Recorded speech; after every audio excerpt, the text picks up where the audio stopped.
Hello everyone, welcome to my channel. ICSE board class 10th commercial studies का chapter 16 आप लोग इस video में पढ़ेंगे, जो कि है industrial relations and trade unions. Topics to be covered are meaning and definitions of industrial relations, causes of poor industrial relations, objectives of maintaining good industrial relations, meaning of trade unions and functions of trade unions. Okay, so let's get started. Industrial relations means interrelations between employees, employers and government. It means human relationships between the following three parties. तो industrial relations का मतलब है इन तीनों parties के बीच का relation. पहला है employer and there organisations, दूसरा है ट्रेड यूनियंस जो कि रिप्रेजेंट करते हैं एम्प्लॉयज़ को, मतलब दूसरी पार्टी इसमें एम्प्लॉयज़ है, और तीसरा है गवर्नमेंट। ठीक है, एम्प्लॉयर कौन होता है? जो कि जॉब प्रोवाइड करता है वर्कर्स को और बदले में उन्हें सैलरी पे करता है। एम्प्लॉय जो काम करते हैं और बदले में सैलरी लेते हैं। So good industrial relations lead to smooth functioning of business organizations, increase in production and productivity of employees. It is beneficial for both management and workers. तो अगर अच्छे रिलेशंस रहेंगे, हारमोनियस रिलेशंस रहेंगे मैनेजमेंट और workers के बीच में, तो इससे दोनों का ही फ़ायदा है और साथ में कंट्री का भी फ़ायदा है, क्योंकि इससे इकोनॉमिक डेवलपमेंट होगी। Definitions of industrial relations. According to Industrial Dispute Act 1947, a relation between employer and employee, employees and employees and employees and trade union। तो इनके अकॉर्डिंग क्या है? इंडस्ट्रियल रिलेशंस एक रिलेशन है किस किस के बीच में? एम्प्लॉयर और एम्प्लॉय के बीच में, एम्प्लॉयज़ के आपस में रिलेशंस, और ट्रेड यूनियन और एम्प्लॉय का रिलेशन। ट्रेड यूनियन एक ऑर्गेनाइजेशन होता है जो कि वर्कर्स को रिप्रेजेंट करता है।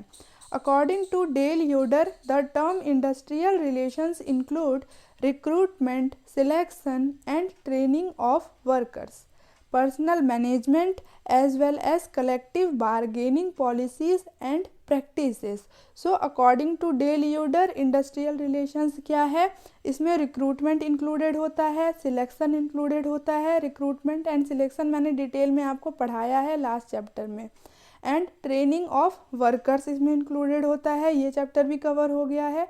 पर्सनल मैनेजमेंट होता है और इसमें कलेक्टिव बार्गेनिंग इंक्लूडेड होती है। कलेक्टिव बार्गेनिंग मतलब वर्कर्स की तरफ से और एम्प्लॉयर्स की तरफ से वेजेस को लेकर, वर्किंग एनवायरनमेंट को लेकर, प्रमोशंस को लेकर पॉलिसीज डिसाइड होती हैं। ठीक है, तो ये था industrial relations. Next is causes of poor industrial relations. First is unfair wages, second poor working environment, then rapid changes in methods of production, nepotism की अपने ही रिलेटिव्स को आगे बढ़ाना, जॉब देना, इसकी वजह से होता है।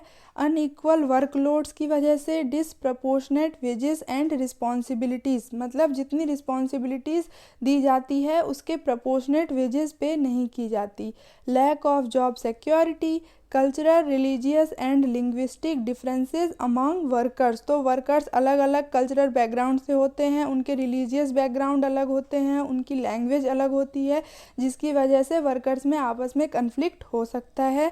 नॉन रिकॉग्निशन ऑफ परफॉर्मेंस, कि जब परफॉर्मेंस कोई वर्कर करता है बट उसको रिकॉग्निशन नहीं मिलती, उस हिसाब से उसको सैलरी नहीं मिलती, प्रमोशन नहीं मिलता, तो वो फ्रस्ट्रेट होता है और इंडस्ट्रियल रिलेशंस ख़राब होते हैं। ठीक है, आगे बढ़ते हैं। अगला टॉपिक है objectives of good industrial relations. तो जब इंडस्ट्रियल रिलेशंस हारमोनियस रहेंगे तो दोनों के लिए ही फ़ायदा है, एम्प्लॉयर के लिए भी और एम्प्लॉय के लिए भी। ठीक है, देखते हैं कैसे। पहला है to ensure smooth functioning of business organisation. तो जब वर्कर सेटिस्फाइड रहेंगे, उनके मैनेजमेंट के साथ रिलेशंस अच्छे रहेंगे, तो वो मोटिवेशन के साथ, झील के साथ काम करेंगे और बिजनेस ऑर्गेनाइजेशन की फंक्शनिंग में कोई हर्डल नहीं आएगा, कोई रुकावट नहीं आएगी, स्मूथ फंक्शनिंग होती रहेगी, प्रोडक्शन चलता रहेगा।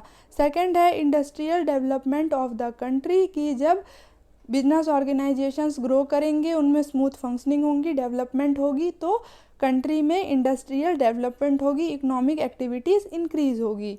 Recognition of human rights in industry, की इंडस्ट्री में जो ह्यूमन राइट्स है उसको रिकॉग्नाइज़ किया जाएगा। वेजेस, जो फेयर वेजेस है वो मिलेंगी वर्कर्स को, उन्हें काम करने के लिए अच्छी वर्किंग इन्वायरमेंट मिलेगी, अच्छी पॉलिसीज़ उनके लिए बनाई जाएंगी।